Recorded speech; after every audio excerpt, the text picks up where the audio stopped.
ભાવનગરથી સમાચાર સામે આવ્યા છે। ભાવનગરથી સમાચાર પ્રાપ્ત થયા છે। મહત્વપૂર્ણ સમાચાર સામે આવ્યા। શ્રમિક સુરક્ષા નિયમોના ધજાગરા ઉડ્યા છે।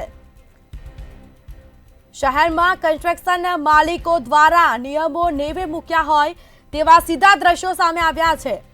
વ્રજવત્સલ સાઇટ ઉપર ભગવાન ભરોસે કામ કરતા શ્રમિકો નજરે પડ્યા। 7મા માળે સુરક્ષાના સાધનો વગર श्रमिको काम करता नजरे पड़ा है, जेना सीधा दृश्यों में आपने बतावी रह्या छे। जो कोई अकस्मात थशे तो तेनी माटे जवाबदार कोण रहेशे? कोई सेफ्टीना साधनो आपवामां आव्या नथी श्रमिकोने। कन्स्ट्रक्शन मालिको पर आखरे कोनी रहेम नजर?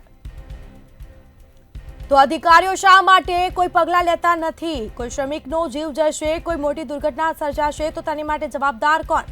मनपाना टीडीओए करेला दावा पण खोटा साबित थया। मात्र खानगी ज नहीं, सरकारी कामों पण कोई सेफ्टी श्रमिकोने आपवामां आवती नथी। 7मा माळे श्रमिको सेफ्टी वगर काम करता नजरे पड़ी रह्या छे।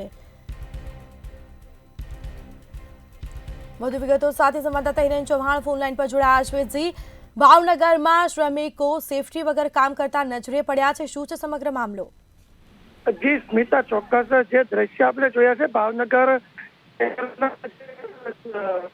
શંકરનગર વિસ્તાર દૃશ્ય છે।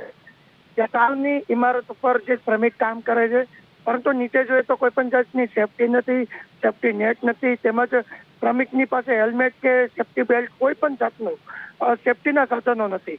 એક સાઈડ નહીં પરંતુ ભાવનગર, સમસ્ત ભાવનગરમાં અનેકો સાઈડો એવી છે જ્યાં આગળ કોન્ટ્રાક્ટર અને કન્સ્ટ્રક્શન કંપનીઓ દ્વારા કોઈ નિયમોનું પાલન નથી થતું। ટીડીઓ વિભાગ દ્વારા 1 મહિના પહેલા એવું કહેવામાં આવ્યું હતું કે ભાવનગરમાં તમામ જગ્યાએ સેફટી સાથે કામ થાય છે, નથી થતું તો ટીડીઓ, ભાવનગર મહાનગરપાલિકાનો ટીડીઓ વિભાગ છે તે કાર્યવાહી કરે છે।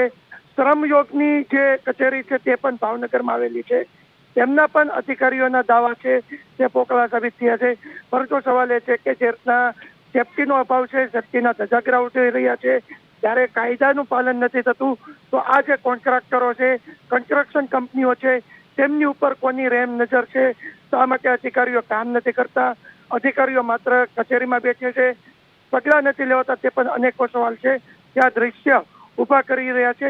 માત્ર ખાનગી ક્ષેત્રનું બાંધકામ નહીં, પરંતુ સાથે આપણે જોયું કે જીએસટી કચેરી એટલે કે સેન્ટ્રલ જીએસટી વિભાગની કચેરીનું નિર્માણ છે, ત્યાં આગળ પણ કોઈ પણ જાતનું સેફટીનું સાધનો નથી રાખવામાં આવ્યા। ત્યાં આગળ પણ શ્રમિકો એમનેમ કામ કરે છે। અનેક જે કંપનીઓ છે એ સેફટીના ધજાગરા ઉડાડી રહ્યા છે, તેમ છતાંય કોઈ પણ નિયમોનું પાલન ભાવનગરમાં નથી થતું। આવા નિયમોનું પાલન નથી થતું તેમ છતાં પણ અધિકારીઓ પોતાનો બચાવ અને અધિકારીઓ કન્સ્ટ્રક્શન કંપની અને જે કોન્ટ્રાક્ટરો છે તેમનો બચાવ કરવા માટે પીછેહટ નથી કરતા અને મીડિયા સમક્ષ પણ એવા નિવેદન આપે છે કે ભાવનગરમાં સમસ્ત કામગીરી છે તે તમામ નિયમોમાં થઈ રહી છે। જી સ્મિતા।